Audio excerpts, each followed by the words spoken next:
Before I started modeling, I was way more self-conscious about how I looked in general. I always hated like rolls and all that, but now I like it visually. Just being squishy, it looks like a little Renaissance painting with all your little rolls like hanging out. It's not like every day I feel super confident. It really like waxes and wanes. I think it's just always been too critical of myself, even like as a kid. I was so like devastated whenever I would like gain weight. Summer would come along and I would want to wear shorts and wear nice things, but I thought I was too fat to do it.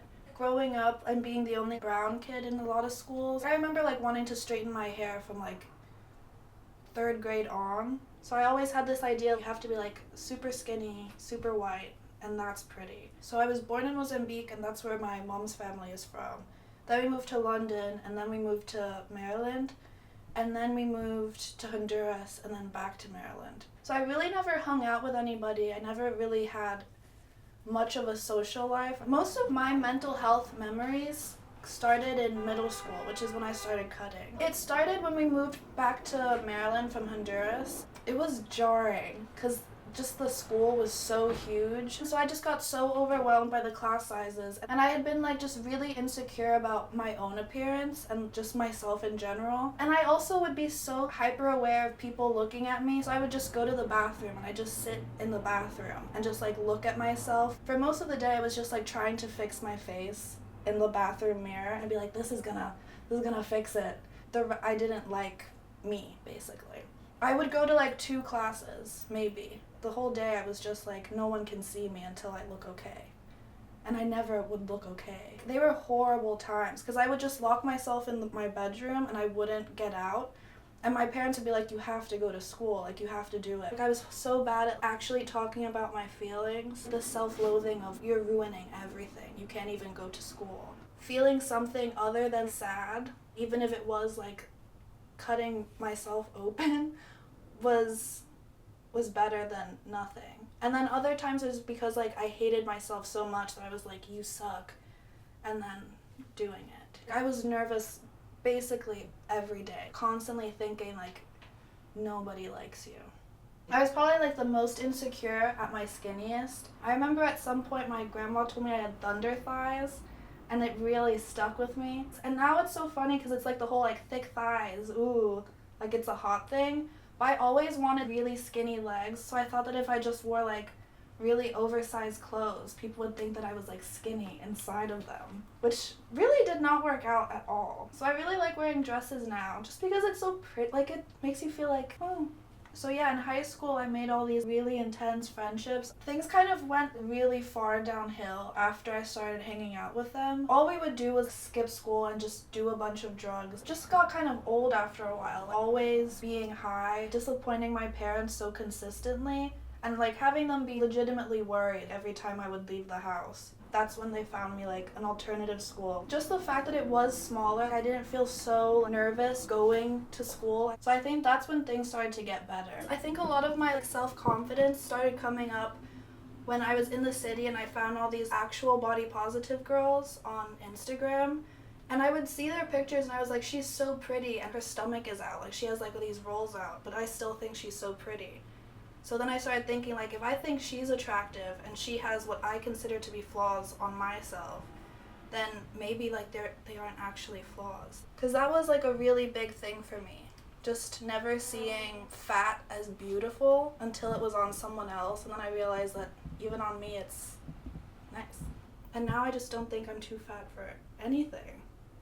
And I think life would have been a lot easier if I had had that kind of confidence when I was younger. Looking back at pictures of myself then, I was probably like a size 6 or something, and I was so insecure, and now that I'm a size like 10 or 12, I feel so much better about myself. It's really not the weight that makes you unattractive or makes you like feel like you're unattractive. It's just like the confidence that you have in your own body. Depression, it's always never like just a one issue. So I think just not having to think about that on a daily basis, not having to like feel shitty when I'm looking in a mirror, that helps. And once I moved to the city, I like started going on dates and stuff. I hadn't felt attractive at all throughout middle school and most of high school. So as soon as like I started getting male attention, it made me feel like I was good enough because there's somebody that likes me. Maybe like I'm not terrible. But it was also never a real relationship. A lot of it was just shitty, douchey guys that I just idealized because they were giving me attention. Well, I'm going through like this breakup thing. It was a situationship where we were never actually like together. Men just can't make it, can officiate things. The label really freaks people out. Which I don't understand because you're already doing it. You're already like in a relationship. Just say that you are. Like the whole ghosting thing is such a strange millennial trait that's just deeply immature. I think the worst part of it is just being like led to believe something and then like all of a sudden it flips the script and it's like, no, that never really happened. Because it makes you think that you're just insane. But it's also such a common thing now. Every single person I know is going through something like that. And then just having so many options out there, you can just like swipe on Tinder for days and there are like a million people. If someone's not ready to actually be with you, then like there's nothing really to be done. Like you just have to move on. You can tell if a guy's not gonna be a good relationship person by how uncomfortable he gets about my scars. If someone's uncomfortable, I'm never gonna be able to talk to you about anything. Some people just get weird about it. Other people say like dumb things. Like I had this one guy tell me, you look too happy to do that to yourself. That's always been like a thing that people say to me. So I went into urgent care and the whole time the doctor was telling me that I'm too pretty to cut myself. But it was really horrible, like being in the hospital, like obviously not well, and having someone just be like, you're too pretty to do that. You're too pretty to be sad. Pretty girls don't get sad. Pretty girls don't have anything other than like surface level emotions. I feel like it gets better is such a cliche, and it's also not true because it gets better and then it gets worse and then it gets better again. Like middle school is not the end all be all of your life. Spending all that time trying to make myself look more presentable in my mind, and no one else is paying attention to you. Everybody's so involved in how they look and how they're feeling, especially at that age. All those insecurities were so unnecessary. Now that I've had like this issue for so long, it's really clear that nothing's gonna help. It's not gonna do anything for me after I cut. If anything, it's gonna make things worse because I'm just gonna have even more scars. Having like a solid friendship with, even if it's just with one person, is probably the most important thing, I think, growing up. I used to always think that being in a relationship was the most important thing in the world, but now I'm realizing that my friendships are so much more important to me and they give me so much more than any boy ever has, even remotely come close to. Friendships are probably like the most important thing to my own sanity. Getting dressed for me is about putting together how I want to see myself that day. Is like a ritual. It's the process that's gonna make me feel more confident, setting myself up, mirroring my own feelings and making it into like just a physical display of like how I want my day to go and how I want to see myself that day. I think that's the biggest thing about like looking good. You just have to be confident in what you're working with. Hi, I'm Lily.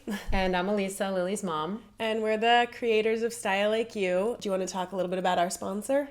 Yes. So we wanted to say from the bottom of our heart a huge, huge thank you to Matt Hippie, an amazing skincare line that make beautiful, beautiful products in beautiful bottles and boxes and with natural and organic ingredients that make you feel absolutely amazing. And they are committing to reducing the carbon imprint on the planet. You should also be aware that Matt Hippie is now making a makeup line that has an array of amazing colors. All of Matt Hippie's products, including their makeup, have no synthetic dyes, no silicone, and are completely vegan and cruelty-free. Matt Hippie is being super generous and offering StyleLikeU viewers 20% off their products for the next month after watching this video. So you can get 20% off by going to madhippie.com and using the coupon code STYLE at checkout.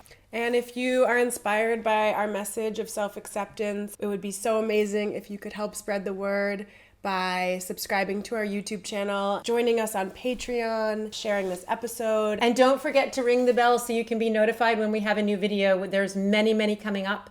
And your support and your participation of watching our videos and being part of our YouTube channel means everything to us. And without you, this movement for acceptance wouldn't be happening. Bye, everyone. Bye.